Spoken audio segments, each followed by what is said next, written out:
Hi mga Aries Loves! Welcome to my Purple Aries channel. Ako po si Aisha. In today's video, isi-share ko sa inyo yung swatches ng mga bagong lipsticks ko from L'Oreal Paris. And ito yung tinatawag nilang Star Collection. And I have 4 shades. But I do believe mas maraming shades pa yung available. Ang sabi nila, ang price niya before ay 625 pesos. Pero ngayon, it's only for 400 pesos na lang. So yan, without further ado, let's begin these swatches!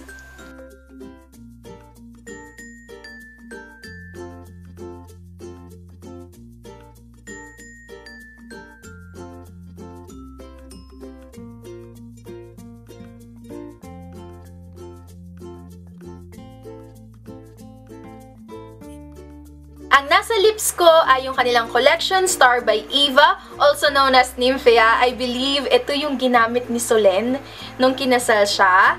And out of the 4 shades that I have, ito yung pinaka-favorite ko kasi ang lakas niyang maka-fresh, tsaka alam yun, bagay siya sa kahit anong eye makeup look.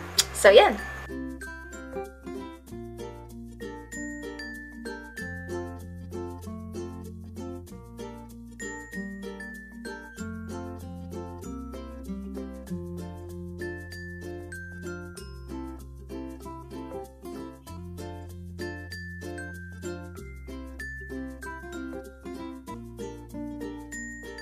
Ito naman yung tipo ng lipstick na kahit sobrang simple lang ng eye makeup mo, yung tipong parang no makeup look yung iyong eye area, pero pagdating sa lips mo, ito yung nilagay mo, ay ang lakas niya maka-radiant.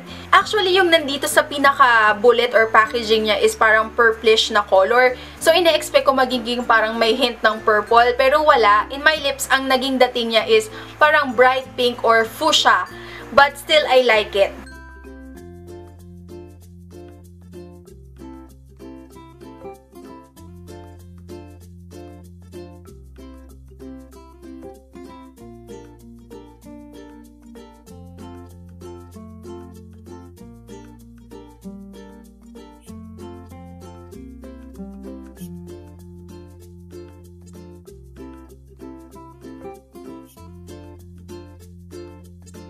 Etong nasa lips ko naman ngayon ay yung kanilang Star Collection by Sonam, or also known as yung Pure Garnet. And mga sis. Ang lakas, makamadam. Sabi ko kanina, pinaka-favorite ko sa 4 na shades na meron ako ay yung Nymphea. But, I think parang mas gusto ko to kasi parang ang ganda ng dating niya, kakaibang red. This is one of the most unique red na natry ko. Pag nilagay na siya sa lips, gosh, ang ganda niya. Ang ganda niya tignan talaga.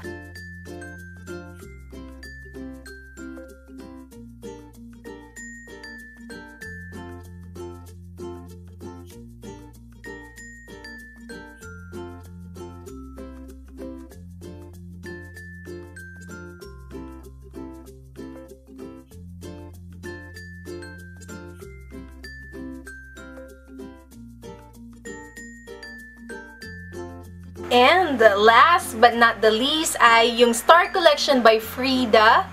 So guys, red ba ang hinahanap mo? Pak! Red! Ganun yung unang naisip ko sa kanya. But actually, ito yung tipo ng red na ang lakas makapagpaputi ng ngipin. I like it, although nagko-commute kasi ko, medyo nahihiya ako pag ganito ka, bright red yung suot ko. Pero, pagdating ko na sa event, pwedeng, alam niyo yung pag nagko-commute ako, simple-simplihan lang muna yung lipstick ko. Pero pagdating sa event, ito yung mga tipong gusto kong gamitin kasi stand out eh.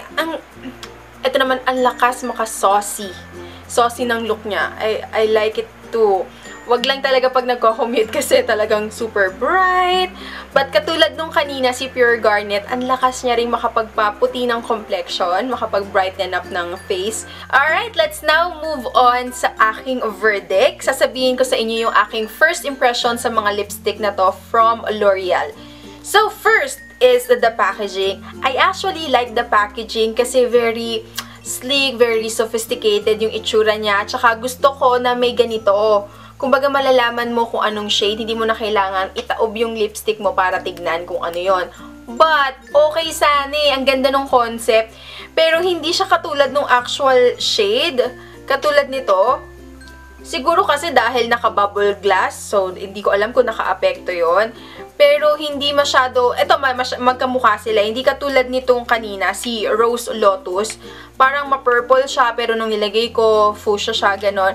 Pero hindi naman masyadong malaking factor. Gusto ko pa din na very simple but elegant yung itsura ng packaging niya. And for the price naman, kung 625 pa rin ang regular price niya, for me, mahal siya. But, 400 pesos, very okay. Alam nyo kung bakit? Siguro sa lahat ng natry ko na lipstick, as of the moment, ito yung pinaka gusto ko yung quality. Kasi ang dali-dali niyang i-glide. Tapos ito yung tipo na isang ganun mo lang, halos hindi mo pa dinidiinan yung pag-apply. Kitang-kita mo na agad yung color, sobrang pigmented niya. As in. Tapos hindi siya drying sa lips, pero hindi siya yung glossy na ang kintab-kintab na tignan sa labi na parang kasi 'di ba kadalasan pag moisturizing yung lipstick, may glossy siya tapos parang may lagkit factor. Ito wala, very lightweight.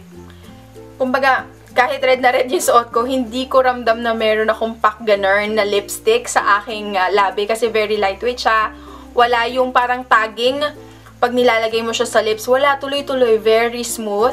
Plus, gusto ko na patusok siya, yung pinaka-tip niya, sobrang matusok. Kasi bagay siya pagdating dito sa mga ilalim para ma-define ko o kaya may makapag-over, ano pa ako, parang overline ba yun, tawag doon, para medyo mas mukhang malaki yung labi ko, ganyan.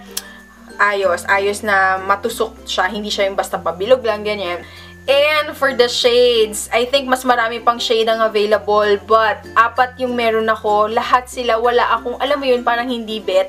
Lahat sila gustong-gusto ko, lahat sila meron na akong naiisip na makeup look na gagawin ko, na sila yung gagamitin ko. So, I'm so happy dun sa mga nakuha kong shades. And pagdating naman sa smell, wala. Wala akong naaamoy na bothering. Parang walang amoy eh. Ewan ko kung wala lang akong pang-amoy ngayon.